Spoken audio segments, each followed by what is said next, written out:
go to Mum's, kill Phil, grab Liz, go to the Winchester, have a nice cold pint, and wait for all this to blow over.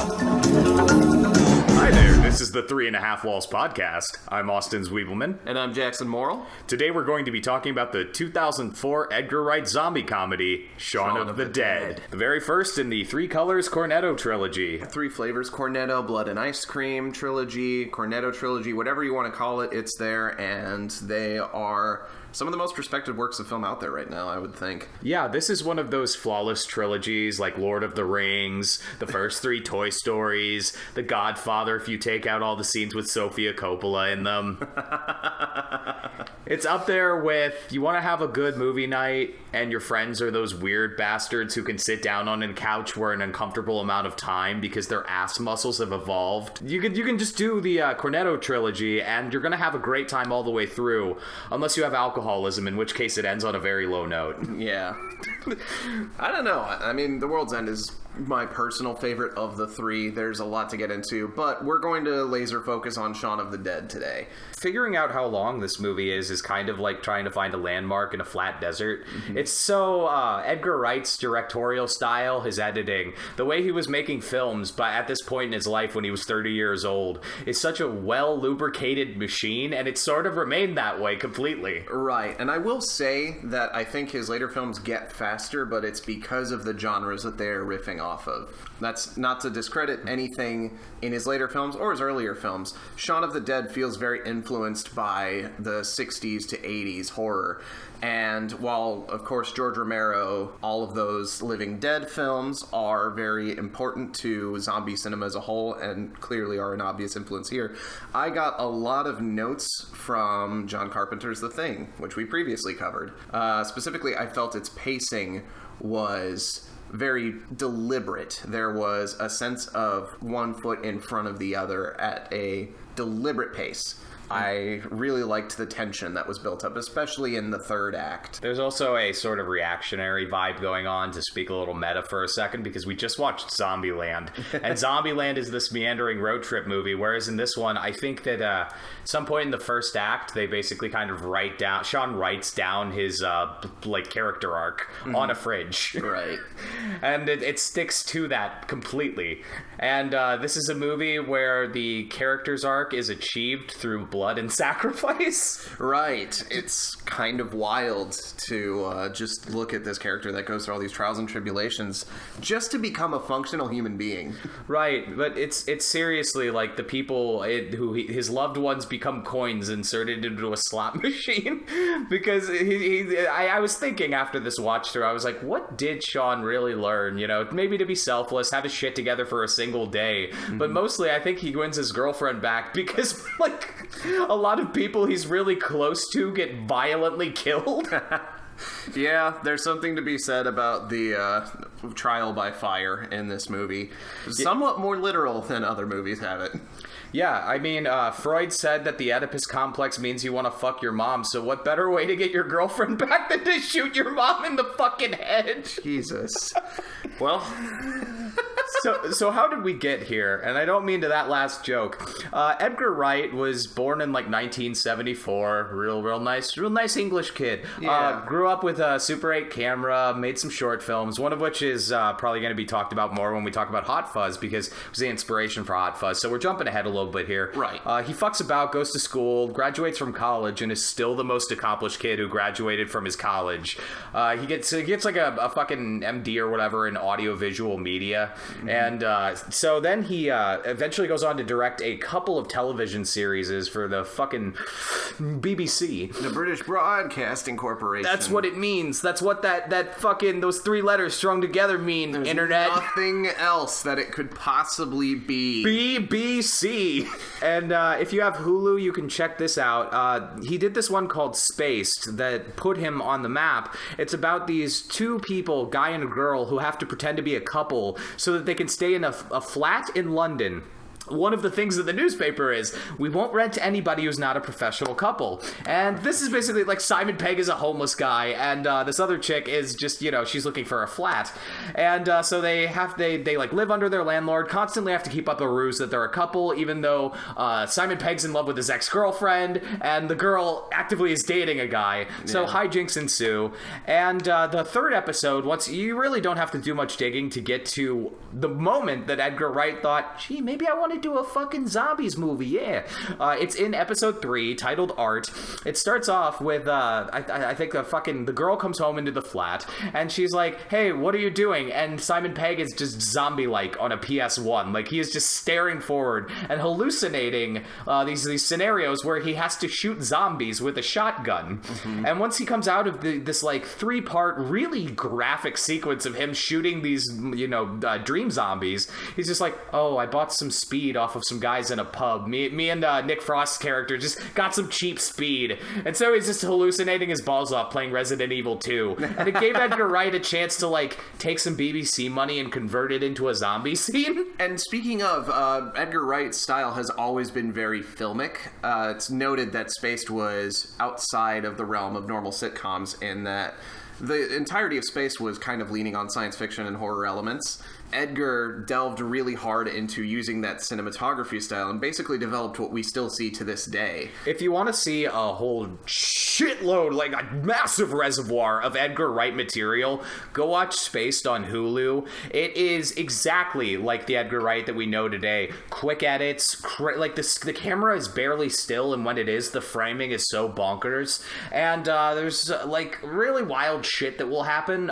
There's a scene just off the top of my head. This is one of thousands of gags where their freezer is like HAL 9000 from 2001. Like, they're constantly thinking that their freezer's sentient because all the food they put in there, it just kind of claims it and freezes over it.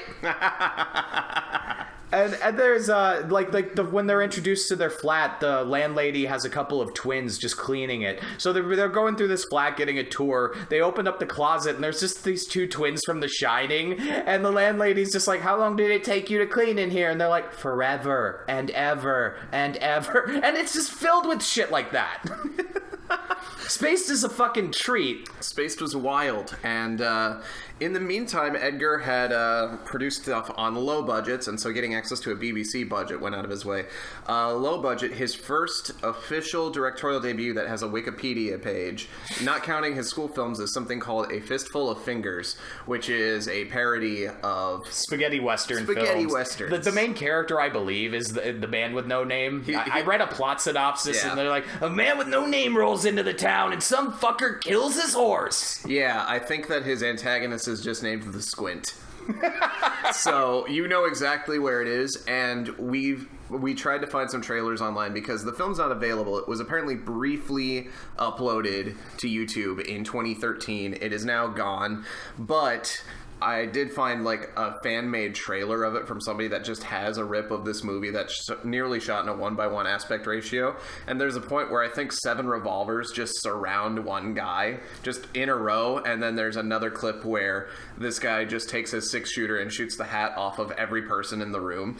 Right. So it's pretty much all of that physical comedy that Edgar's known for has been present since the beginning. He's always had a very clear sense of how to make things look delicious and hilarious. There's a funny bit of trivia about A Fistful of Fingers. So there was this chick who worked on A Fistful of Fingers, and she was just kind of on it. I don't know the character she played like in the fullest capacity because we cannot find a copy of this movie anywhere.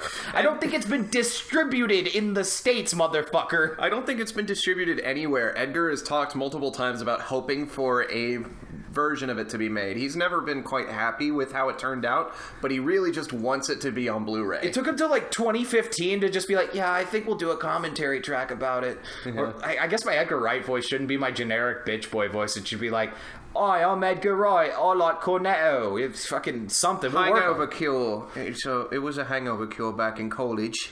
So dig this. On A Fistful of Fingers, there was this chick who acted in the movie called Amy Bowles, right? Right. And Edgar Wright was just, he's close to the cast and stuff. Amy Bowles goes on to be a musician in fucking Toronto, kind of indie scene, and she influenced this young comic artist named Brian Lee O'Malley. Oh my god. With her fucking music and stage presence, and he, based some characters in some character in Scott Pilgrim vs. the World, the comic, off of her.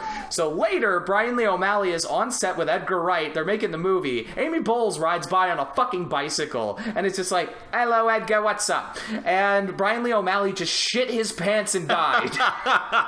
It was just like, how the fuck do you know Amy Bowles? Because that's just like, like we're from St. Louis. Nobody knows foxing, but everybody here knows foxing. It's like your local band that you see while you're shitted in some dive bar. Just like one of those band members is showing up across an ocean, and they're on your film set for no fucking reason. Oh my god.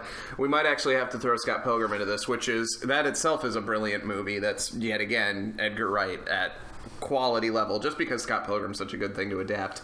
But let's reel it back in a bit to Shaun of the Dead. Basically, what we're getting at is Edgar Wright earned his way to making Shaun of the Dead, and Shaun of the Dead has a very meager budget considering what they managed to accomplish with the film. He did this thing with Spaced where he did 2 seasons of it, which makes you like if there's a tier, 1 season makes you like Netflix Shyamalan, like you're lucky, you got it, you can die and not be a failure. Right. 2 seasons by Netflix metric makes you Netflix Spielberg. Right. 3 seasons makes you Netflix Kubrick. Oh geez. So by modern day standards, adjusted for TV inflation, he's Netflix Spielberg rank, so he's allowed in the club where he can, wait 10 years and, make his first feature-length movie. Right.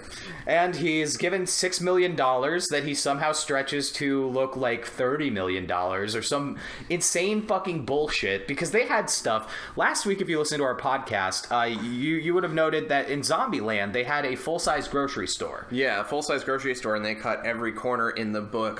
We're talking the meat was made of styrofoam. They bought maybe, what did they say, about $300 of actual groceries to film up close, and then the rest they just cut every corner imaginable to do it. And they barely interacted with the set. They didn't fuck up the grocery store at all. Meanwhile, in this movie, they have in London where everything is fucking cramped, like Great Britain over there where they can't stretch their arms out and drive Hummers everywhere because because all the roads are one way in the entire fucking movie. It's Europe. It has population density that makes America look like, wide open plains you can take an acid trip in on any given Sunday. Right. And they just walk into this, they have these amazing locations. A flat that is right down the street from the set to the store that they've got. It feels really cohesive and fucking awesome. I have no idea who the location scout for this film was, but they did a phenomenal job just making everything feel cohesive, because you can get some films where it's clear that they kind of piecemealed it up to be across different areas and different cities. You're just kind of forcing and tweaking the geometry to fit. But this one, it really feels like this town they live in is one place and everything is just a couple roads over. Did you ever see Widows, I think it was a 2018 movie? No. There's this scene in Widows where a politician goes to speak to people in his district who he considers inferior to him. And Steve McQueen, the director, also a British guy, he did a little video. He does video art. That's how he got onto the scene before he did feature films. And they have this really fantastic scene where he gets in a car after talking to the poors who have to vote for him. And they never cut after he gets into the car. And they drive maybe 10 miles, and there's no cuts, and you just see the town go from this ramshackle fuckhole to where the rich people live, and it's a really nice video art piece nestled inside a movie, right? Yeah. So that is some artsy, high tier, highfalutin shit. Meanwhile, in Shaun of the Dead, you have something similar. you have this steady cam shot that goes from the exterior, because the interior is a set in a different location. Right. The exterior of the flat where Shaun and Nick Frost's character Ed and Peter Serafinowicz, the Tick, John Wick's gun dealer. They all three live in a flat together. I'm taking orders from a hamster. Because he was in Guardians of the Galaxy. Oh my god, I forgot about that. 6 Degrees of Peter Serafinowicz. Regardless. They have this excellent shot that reminds me of those great exterior shots like in Widows, where they walk from the exterior out the door of the flat that those three live in, down the fucking street to this store and back. And it's a solid, like, maybe 2 minutes of screen time. Oh yeah, and they do it twice. They do it once before the zombies are everywhere, and then they do it once after the zombies are everywhere. And both times it's a single shot with no cuts, and it's really well executed because it feels almost identical each time they do it. Of course, there's little tweaks in the camera to account for performance, but you don't feel it. You feel like you're watching the same shot. Absolutely, because this movie is horny for payoffs. This movie, like, it's one of those scripts where once you see this movie, and its screenplay come alive, you're like, man, anyone who doesn't do this in their movies is really cutting corners and just didn't try. Like those research papers college professors have to get all the time where there's just a shitload of word padding and none of the points really connect in a genuine way. When you see a screenplay where it sets up something and it just ends up being like, oh, this is meaningless. It is lost to the wind. Right. You know, it's like you're making a movie, bro. And Shaun of the Dead is one of those movies where it proves you can take anything from the first act and shove it right back in the third, and it'll make the audience's hearts flutter. Yeah. It's fucking awesome. And that the two sequences where he walks to the store are early examples of just fucking majesty going on. It trickles its payoff so well, and it's even setting up jokes well into the second act to pay off in the third. Just keep going. They keep coming back, and it's just a testament to Simon Pegg and Edgar Wright, who are just capable of crafting a script that is worth the entirety of its page length. So my favorite thing from the first act is definitely the horror elements happening completely in the background. Mm-hmm. They use every technique in the book, from characters, using blocking to cover up zombies until they're not. What is it? Just full-blown Steadicam shots where the character is so used to this route, as you can tell from the first Steadicam shot, that they can sincerely walk past a horde of zombies and not notice, because this is so humdrum and, like, routine for them, that this is actually and really believable choreography. Like the way that in the second Steadicam shot walking to the store, Simon Pegg manages to just avoid knowledge that the zombie apocalypse has officially begun. It's like those videos of that guy who beat Dark Souls by rolling. It's so awesome, because in this movie it doesn't start with, and then 3 weeks ago, the first infection hit. They say it was some kind of Sumatran rat monkey. Somebody ate it, and now here I am. It's like the apocalypse starts slowly in this movie. Right, and it's really funny because it's kind of squashed down really quickly as a real apocalypse would, but somehow this one town in London and maybe a couple other isolated areas are just like, oh, fuck, everything went to shit because it's London and everything's super crowded. It's fucking wonderful. You slowly build up from, like, just kind of homeless guys on the street looking weird to people full-blown biting the head off birds, was it? There's a zombie that does pick up a pigeon and eats it, and then as it's, like, about to bite the head off, the two buses pass in front, and then it's gone because this movie wants to really fuck with you. They do the ninja bus wipe. Yeah. I will say that one of my favorite things about Shaun as a character is that somehow he just accidentally observes all of these things and is more put off. For a character that's supposed to be kind of the dumbest of the three protagonists of the Cornetto trilogy, he is very observant and manages to catch all these signs early enough to really not get eaten in half, even though he still comes way too close multiple times.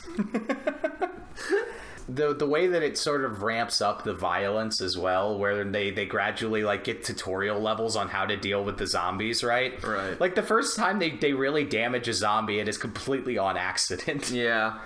Shaun just, like, kind of pushes a girl and says, fuck off, and then she gets brutally impaled. Like, R-rated level impaled. And then, it's just like, hi, welcome, zombie movie now. Yeah, other than the other than the constant use of R-rated language. It's the first R moment in the entire film.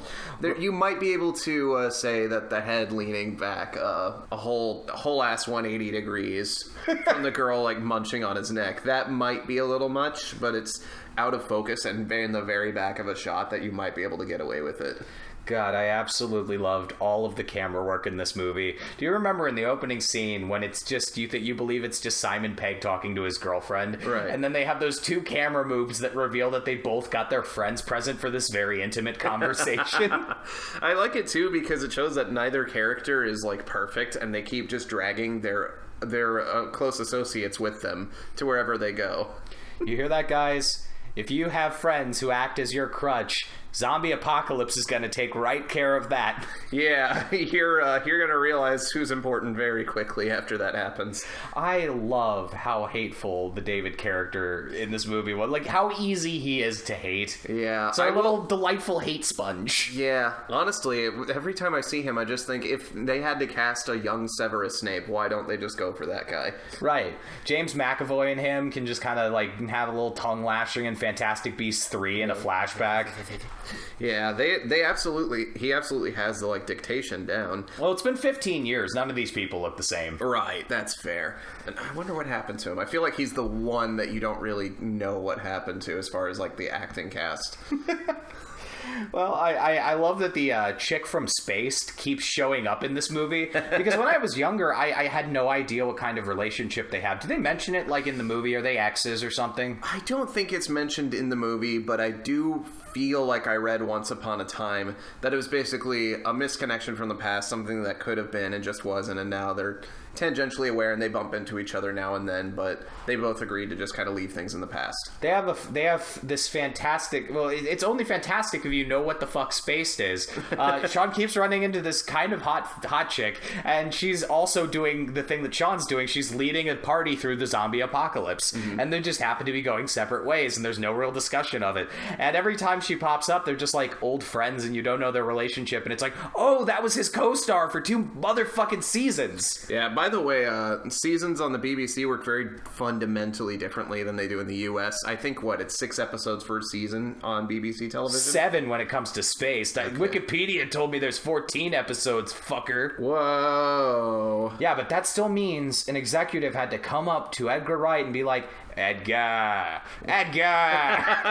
He just kept saying Edgar for 20 minutes and then walked away. Right? But both parties knew in their hearts. Edgar, producer. It just becomes Akira right at the end when Tetsuo's blowing up. Edgar, producer. Edgar, producer. Alright, so how much of that gag is getting cut? None of it. Perfect. So, this film's just so much fun to watch because it does effectively hit the beats of, like, old horror movies. It's got the pace, it's got the tension from the danger, but it also just has this great tendency to undercut everything subtly. I don't think there's a single undercut that kills you and drains all the tension from the scene. Like when David dies, there's just a point where they're holding onto his legs and the legs just fucking pop off. But it's such an understated undercut that it doesn't drain the tension from the scene. And I think it's one of those things that they're just really good at doing.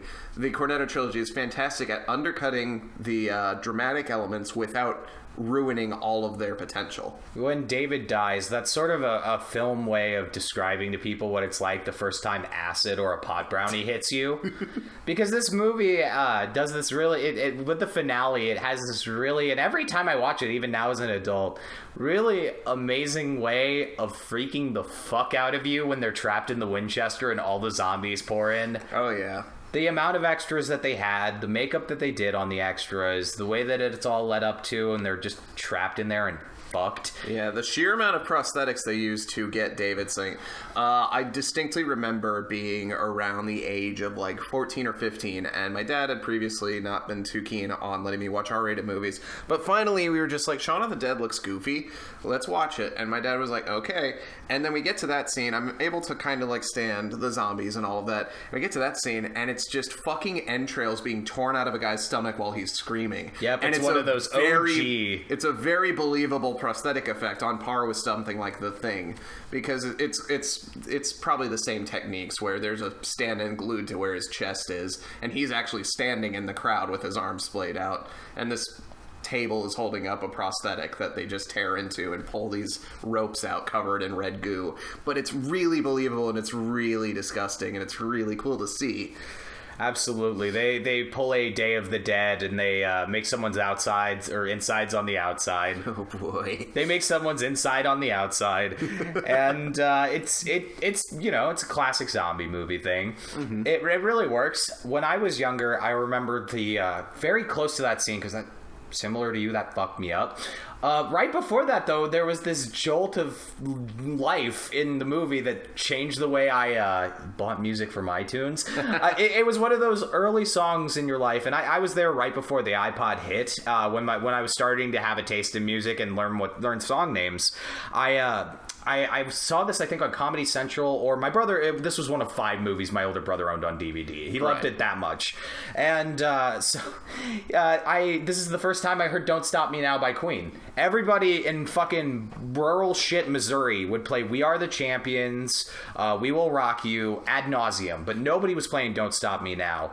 And the first time I heard it, I was just like, holy shit, it was a revelation. Oh, yeah. And also, that entire scene is comedy gold. Not only because the choreography is something that would go on to be a trademark of Edgar Wright and come to full fruition in Baby Driver, but throughout it, he's also fucking with the lighting, and towards the middle of the song, there's just a point where they're flicking all the lights on and off, and outside of the pub, it's literally just fake concert footage with zombies. Yeah. And it's really fucking funny. It's probably my personal favorite gag in the film. They're running around and just like beating this guy with pool cues to the beat. An absolute fucking unit without a neck.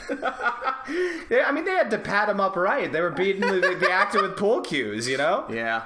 I will say that this film does something that's really charming in that not all of the hits connect very well in the choreography as they're just running around. Simon Pegg in particular does not hit the cricket bat very well on the head, and it's really funny when they just go down anyway. I imagine it would be hard whacking, like, you know, you meet this guy at the beginning of the day on set, and they're like, hey, can you sign my copy of Spaced? Everybody got to, like, a lot of the zombie extras got to set by going to a website, and they're like, hey, did you fucking like Spaced? Well, that director and the star making a fucking movie. Oh, yeah.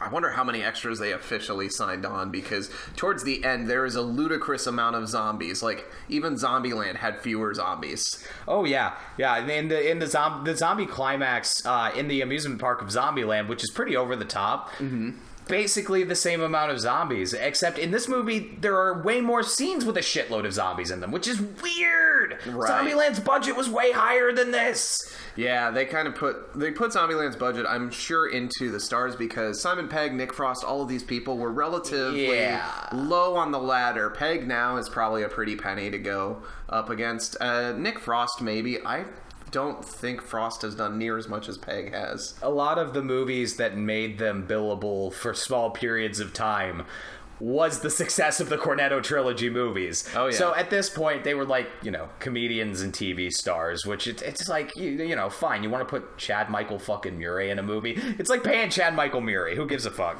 Did you know... This is a weird little fact about Don't Stop Me Now. What? There was this fucking guy in 2015 who, like, got his, like, neuroscientist friends together and was just like, all right, we're going to see how people's dopamine responds when we play certain musics. Right. And the study, he kind of just, like, took the data and did a little fucky shit with it on his blog. And he ruled that Don't Stop Me Now was, like, the most upbeat song of all time. It generates the most happy particles, also known as dopamine.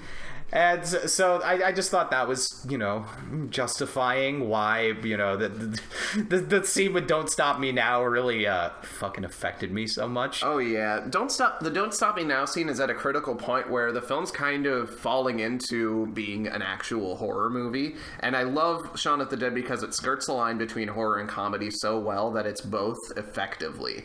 But there's a point where it's like, especially as we're getting towards the end of Act 2, everything's kind of spiraling. It's becoming a proper horror film. So Edgar knew he had to inject some life before he actually included some stakes and themes and loss towards the end of the movie. So the Don't Stop Me Now scene is just at the perfect point to do that to you.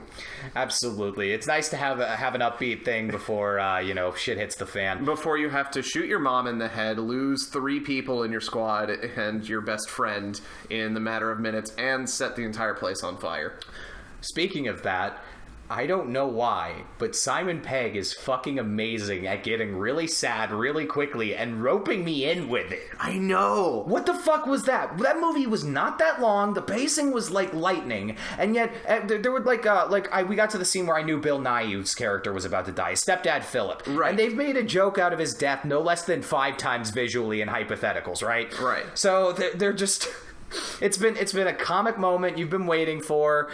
Maybe they're a little unprepared for it, but then out of nowhere, Bill Nighy is just like, Being a father is hard, son. And then Peg just cries on command. Yeah, he just gets these weird watery eyes and this look on his face, and I was just like feeling it. I was like, how the fuck? One shot ago, everything was normal. I wasn't thinking about emotions watching this. Mm-hmm. I was thinking, oh, this is clever. Cup of tea, bit of crumpets, spot of Winchester, nice. There's Bill Nighy's telling Nick Frost to turn the fucking music down because he's just blasting this tape for some reason. Absolutely. It's a funny movie up until that point, and then one shot of Simon Pegg with those bitch eyes filled with liquid, and I'm just like, dude. You know what? I actually don't want Bill Nighy to die. And then Bill Nighy dies, and you feel it. He does it like 3 times through the movie. Simon Pegg, what the shit? I feel like it. I feel like it's a talent that's gone away from him. I mean, he kind of manages to pull it in The World's End, but there's an extra layer in The World's End that kind of holds it back. In an interesting way. We'll get to that movie. That one's my favorite. We'll get to it. Yeah, that's 2 podcasts from now. I'm glad we're sort of splitting this up, because otherwise we'd have this behemoth 2-hour thing on our hands. Which, yeah, we don't want to feature as long as Shaun of the Dead. Shaun of the Dead is 2 hours, believe it or not. It does not feel it. No, not at all. Because Edgar Wright does this thing that's really goddamn courteous to the viewer, where he rarely lets the camera sit still. He has a lot of switch-ups where it's kind of like a montage sequence. Some of it, just like lots of physical gags, almost, one in every, one definitely in every scene, and oftentimes multiple. It's just very generous filmmaking. Right. I'm genuinely upset that people don't look at Edgar Wright more often, because his directorial style is just one of the best things to look at, especially if you're learning film and you need to learn concise ways to convey story beats, concise ways to move plots forward. His snap zoom montages are one of the best tools you can try to emulate. It doesn't matter if you do them poorly, you can at least try, because it's the best way to get from scene A to scene B if you write yourself into a corner. Just a snap zoom montage. It's really good. Another thing filmmakers should do more often is, if when you have the end of a shot, pan or tilt, and then have your sound guy put in a funny noise. Because that happens all the time in Edgar Wright properties. A scene will end and they'll just be like, right, and then you'll hear or some fucking noise, and it'll the camera will just pan up into the next shot, but it won't be like a white transition. It looks fucking awesome when he does it. Oh yeah. And they have this comic series of sounds to fall back on, and it's fucking fun. Yeah, we're never going to be able to distill and boil Edgar Wright down to something that everybody can just emulate, but there's his techniques are something to be looked at because they're distinctly his own. Yeah. I think it's in the British Encyclopedia, or the British Wiki entry for A Fistful of Fingers. They called his style unimitatable. I didn't even know that's like a fucking Scrabble safe word. How many points do you think you get for unimitatable? Given my extensive history in Scrabble, 600. I'm not kidding. My mom loves playing Scrabble, so. I think that one of the things that makes his style, quote unquote, I still feel dirty using this word. I'm sure it's not the right word. Unimitatable, is that his sets probably have a lot of meticulous shit going on them. He definitely, he has that Kubrick thing going on, but it doesn't serve the purpose of having this, really highfalutin, we need the actors to, definitely, like have their hand in exactly the right spot on their suit jacket when they tuck it in. We don't need to enforce so much method that the people just don't know how to go off of the characters once they end the shoot day. You don't need a background in like ballet, opera, and theater to understand why the shot's perfect, because it's very much they're just doing like you've ever seen the YouTube channel Dude Perfect? Yeah, it's just Dude Perfecting. And I mean, best version of that. We have to guess that this was a practical effect because I don't think there's any other way they could have pulled it off. The lighting switch after Shaun writes down his character arc, crashes in a chair, and as soon as he stops moving, it's daytime. And I feel, I can't guarantee this, but I feel like they turned on a light and cut out a few frames just so the transition doesn't have that flare that usually happens. But that might just be a digital camera thing. What I think happens is there's some kind of crazy use of the tree in the background and shadows and stuff. So I think the instrument to do that is called a cookie, right? Where you make shapes with the light. Right. So they had to do a little more lighting changes than just flicking on a light. But they they just like let him sit there, told him to stay dead still. Mind you, after this really chaotic shot of him having to pretend to be drunk and stumbling around. Not just drunk, fucking rounded. Fucking rounded. Thank God for this movie teaching us more words on how to get schlitzed. There are more and more euphemisms throughout the Blood and Ice Cream trilogy. And it's really fantastic. The snap cut, he's perfectly in the exact same spot as he was, except now it's daytime. The camera's in the same spot. I don't know what wizardry we had to pull out. I will go out of my way to one day ask Edgar Wright if that was a practical effect. And there's minor things, like there's a pretty famous part where they describe what they're planning to do, like what their ideal in their heads plan for rounding out the zombie apocalypse is. Right. And it ends with that sort of thing that people have parodied a lot in student films, just like almost verbatim a lot of the time if you're dealing with a shittier filmmaker, where they're like, go to Winchester, have a pint, and wait till this all blows over. Yeah. And they do these things where they have the camera on a dolly, but instead of just repeating it shot after shot, because that happens sometimes in Spaced, they'll repeat the same. They'll take the footage and just copy it over again. Yeah. In this one, they had minor differences every time they redid the montage, because they have to do it redo it 3 times because they can't settle on where the safe space will be for them to ride the shit out. But they pick up the pace each montage, so they're sequentially going through the actions faster. The first one, they're skipping lackadaisically to the house. I'm not kidding. When they're going towards I don't remember his girlfriend's flat. Is it Liz? Liz. It's Liz. When they're heading toward Liz's flat, Nick Frost and Simon Pegg have Simon's mother, Shaun's mother, by each hand, and she's skipping in the middle of them as they jot towards the door. And then eventually it's just to the point where they're full-on sprinting while carrying one each. And they do this sort of ice skater cross each other's path thing that's really great. It's fantastic. Edgar Wright's choreography is something else. Dead serious, this is just a really solid film. The whole Cornetto trilogy is something that I personally feel is underappreciated the further I've gone along in film school. Fucking high. I remember before The World's End came out, everybody was losing their shit knowing we were going to get another one. Because Shaun of the Dead felt like lightning in a bottle. Hot Fuzz was even better for most people because it's like, like we didn't already have the entire torrent of zombie comedies to compare it to. Right. So we figured, something will come along and maybe dethrone Shaun of the Dead, and it never did. Zombieland came close, but not quite. No, definitely not, because Zombieland was sort of an experiment, whereas Shaun of the Dead is this perfectly executed zombie movie. On I'm going to round back to the budget because it's wild to think how expensive just some films are these days. We look at Zombieland, which had relatively nothing happening on a $30 million budget. And then we look at this film, which had everything happening. There were things in this movie that didn't make fucking sense for $6 million. When you know that scene where he walks into the shop and they just casually have military trucks drive through the street? How the fuck do you just have Unimogs on a $6 million budget? Not just one Unimog either. There's like 4 in sequence, and they come back at the end, along with guys with full-on rifles that look like they were pulled from the props list of Aliens. They destroyed a car. They crashed a car into a street sign, which also is very expensive for $6 million fucking dollars.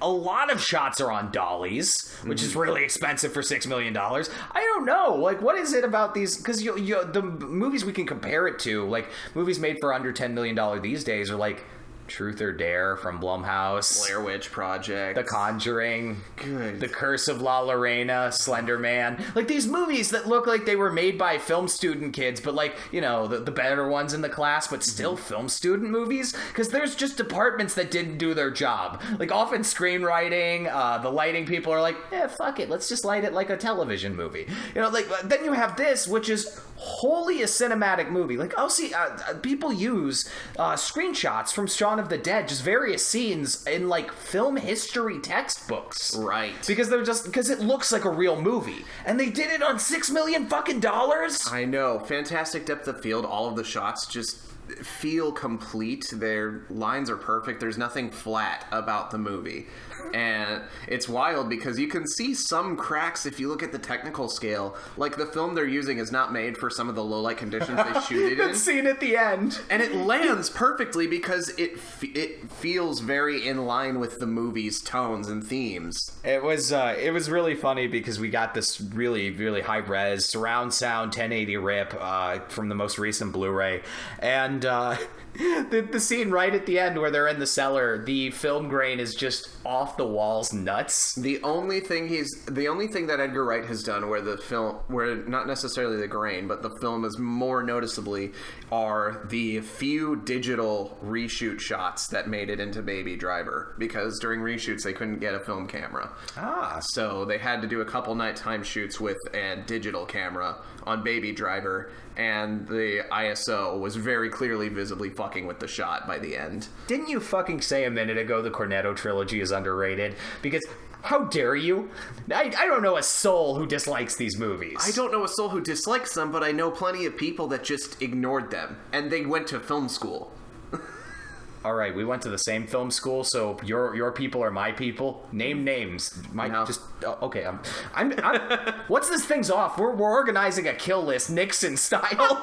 Because anyone who doesn't watch it, this is necessary viewing. Okay, Rome, Open City, Citizen Kane, the Cornetto trilogy. Three Flavors Cornetto trilogy is some of the best modern action filmmaking that has ever existed.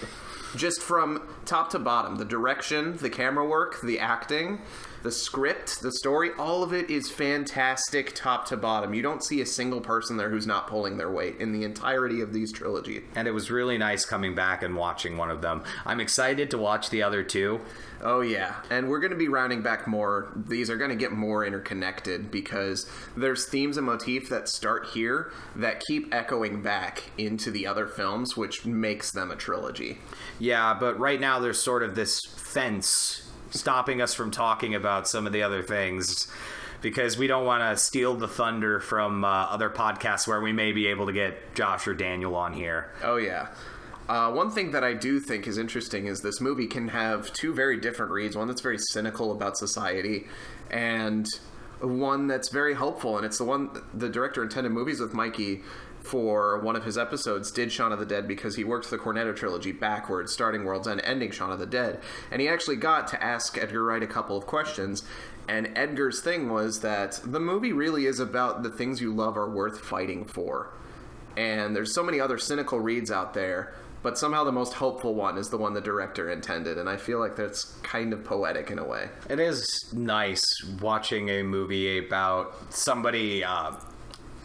watching a movie about a zombie apocalypse that isn't based in nihilism. It isn't just the road, but it has a happy ending. It has a fucking happy ending. It's a zombie movie with a happy ending.